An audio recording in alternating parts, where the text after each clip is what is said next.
पुराने टूटे फूटे होटल में जहां शाम ही से अंधेरा हो जाता है, जिस हिस्से में फैशनेबल लोग आना ही गुनाह समझते हैं और जहां जुआ, शराबखोरी और बदचलनकी के बड़े भयानक दृश्य हरदम आँख के सामने रहते हैं, उस होटल में, उस बदचलनी के अखाड़े में इटली का नामवर देश प्रेमी मैज़िनी खामोश बैठा हुआ है। उसका सुंदर चेहरा पीला है, आंखों से चिंता बरस रही है, होंठ सूखे हुए हैं और शायद महीनों से हजामत नहीं बनी।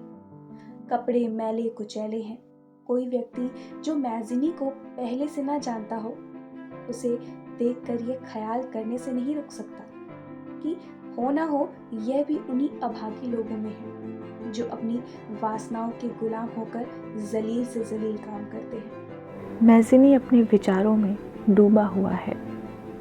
आह, बदनसीब कौम, मजलूम इटली, क्या तेरी किस्मतें कभी ना सुधरेंगी? क्या तेरे सैकड़ों सपूतों का खून ज़रा भी रंग ना लाएगा? क्या तेरे देश से निकाले हुए हज़ारों जानिसारों की आहों में ज़रा भी तासीर नहीं? क्या तू अन्याय और अत्याचार और ग़ुलामी के फंदे में हमेशा गिरफ्तार रहेगी? शायद तुझ में अभी सुधरने, स्वतंत्र होने की योग्यता नहीं आई। शायद मेरी किस्मत में कुछ दिनों और ज़िल्लत और बर्बादी झेलनी लिखी है। आज़ादी, हाय आज़ादी, तेरे लिए मैंने कैसे कैसे दोस्त, जान से प्यारे दोस्त कुर्बान किए। कैसे कैसे नौजवान, होनहार नौजवान, जिनकी माएँ और बीवियाँ आज उनकी कब्र पर आंसू बहा रही हैं और अपने कष्टों और आपदाओं से तंग आकर उनके वियोग के कष्ट में अभागे आफत के मारे मैज़िनी को शाप दे रही हैं। कैसे कैसे शेर जो दुश्मनों के सामने पीठ फेरना न जानते थे। क्या ये सब कुर्बानियाँ, ये सब भेंटें काफ़ी नहीं है? आज़ादी तो ऐसी कीमती चीज़ है, हो तो फिर मैं क्यों जिंदा रहूं? क्या यह देखने के लिए कि मेरा प्यारा वतन, मेरा प्यारा देश धोखेबाज अत्याचारी दुश्मनों के पैरों तले रौंदा जाए?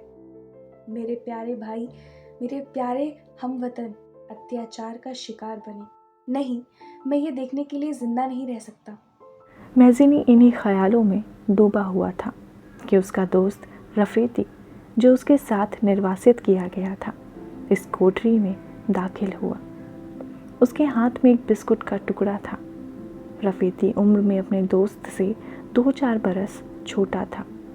भंगिमा से सजनकता झलक रही थी। उसने मैज़िनी का कंधा पकड़कर हिलाया और कहा, जोसेफ, ये लो, कुछ खा लो।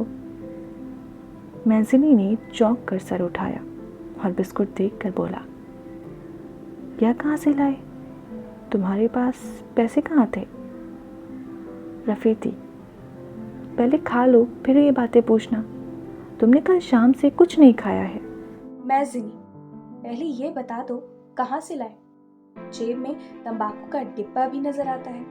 इतनी दौलत कहाँ हाथ लगी? रफ़ीती, पूछ कर क्या करोगे? वही अपना नया कोट जो माँ ने भेजा था, गिरो रखाया हूँ।